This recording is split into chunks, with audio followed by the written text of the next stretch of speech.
നമ്മളത് മനസ്സിലാക്കണം. ഇതുപോലെ തന്നെ ന്യൂസിലൻഡിൽ യുണീക്കായിട്ടുള്ള വേറെ എന്ത് കാര്യമാണ് മലയാളിക്ക് യൂട്ടിലൈസ് ചെയ്യാൻ പറ്റുന്നത്? Well, I think, if you're going to call yourself a New Zealander, you need to understand the context and the history of New Zealand, okay? So you also need to participate in the issues that New Zealanders are talking about and feeling and sensing, from climate change to even, for example, in the local and central politics. You'll know that recently many members of our Malayali community have been affected by the pay equity changes, because they're nurses or they're teacher aides or they're care workers, support workers, and it affects them, directly affects them. So you need to take a view, and you need to feel permitted to express yourself. Because at the moment the conversation is about the impact it's having on women. Absolutely it's having a massive impact on women, but it's also having a massive impact on Malayalis, on the ethnic communities who are highly represented in some of these industries and sectors. And so it's important to articulate yourself, to express the impact that it's having for yourself. And do it in a way that is empathetic and not necessarily oppositional, but just express the truth. That it's difficult to survive on the salaries that you're on as an immigrant. That it's difficult to work the hours that you're working and still find ways to settle into a new country. These are just human stories that people can empathize with and will support you on. So I think for me, my recommendation to Malayalis is make sure that you are engaging with the present issues of New Zealand. It's a wonderful way to start feeling part of the country's present and the future by engaging with it. പൊതുവെ നമ്മളിവിടെ കാണുന്നൊരു പ്രവണതയാണ്, ഇവിടെ വരുന്ന Indians, മലയാളികളായിക്കോട്ടെ, once we settle in New Zealand the next will be to move to Australia. കഴിഞ്ഞ 40 വർഷമായിട്ട് ഇവിടെ ഉണ്ടായിരുന്ന രാഹുൽ അങ്ങനെ ചെയ്തില്ലെന്ന് മനസ്സിലാക്കുന്നു. ന്യൂസിലൻഡിലുള്ള ഫ്യൂച്ചർ ഓപ്പർച്യൂണിറ്റീസ് കൊണ്ടാണോ ഇവിടെ നിൽക്കുന്നത്? എങ്ങനെയാണ് നമ്മൾ മലയാളികൾക്ക് ആ ഓപ്പർച്യൂണിറ്റി ഗ്രാബ് ചെയ്യാൻ പറ്റുന്നത്? Look, a few answers to that. Okay, but one is I haven't spent the whole 40 years here. I did spend quite a bit of my 20s living in the Netherlands and Denmark, and so I have lived overseas during the time which I've been a resident and a citizen here. And I think people should live a global life and feel permitted to live anywhere. I mean, Malayalis can literally live and play anywhere. They should do so. So make sure that you are feeling a sense of freedom to do that. It is a privilege to be able to feel that freedom. Make the most of it.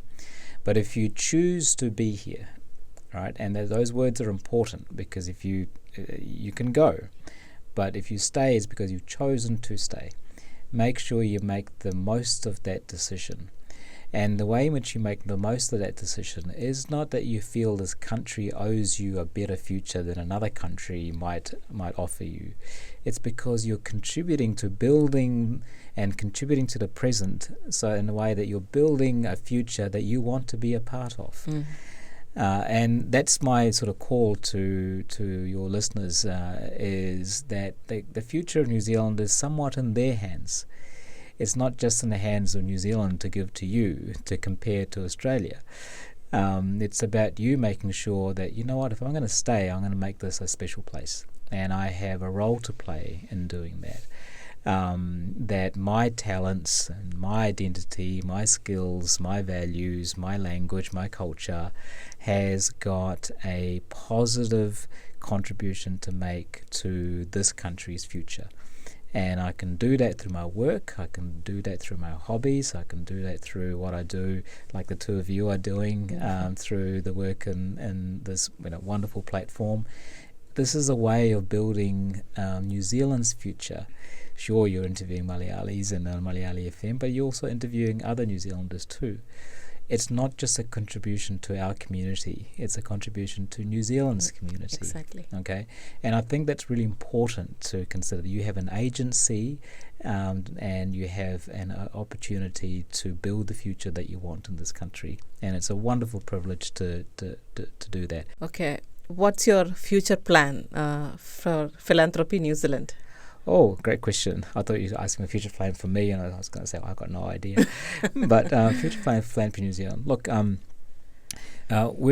New Zealand is a very generous country. We manifest our generosity largely through how much we volunteer. Look at the two of you. But there's also, thousands and thousands of people every day, every weekend who are volunteering up and down the country. So our generosity is through our labour generally.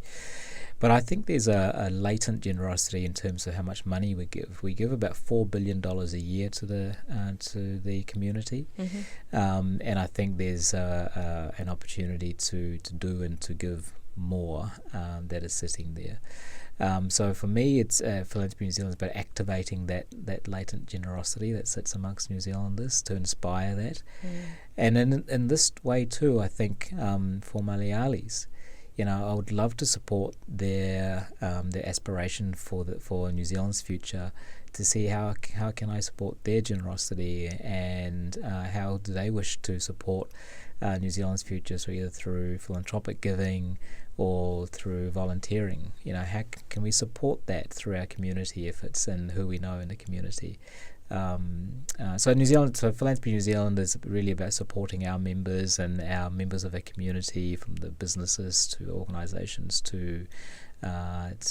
improve, to inspire and celebrate the effectiveness of their philanthropic actions, and grow that pie for all of us in the community and for our country in the future.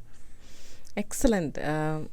ഒത്തിരി സന്തോഷം രാഹുൽ ഫിലാന്ത്രോപ്പി ന്യൂസിലൻഡിൻ്റെ സിഇഒയുടെ സ്ഥാനത്തിരുന്നുകൊണ്ട് തന്നെ മലയാളികൾക്ക് എങ്ങനെയൊക്കെ കോൺഫിഡൻ്റായിട്ട് contribute ചെയ്യാം New Zealand കൾച്ചറിനോടും, എങ്ങനെ ഇഴുകിച്ചേരാം New Zealand ഫാബ്രിക്കുമായിട്ടും എന്നൊക്കെ ഞങ്ങളോട് വിശദീകരിച്ചതിനും, മലയാളം FM-ൻ്റെ ശ്രോതാക്കളോട് ഇത്രയധികം സമയം ചെലവഴിച്ചതിനും ഒത്തിരി സന്തോഷം. നന്ദി. നമസ്കാരം. നമസ്കാരം. Thank you.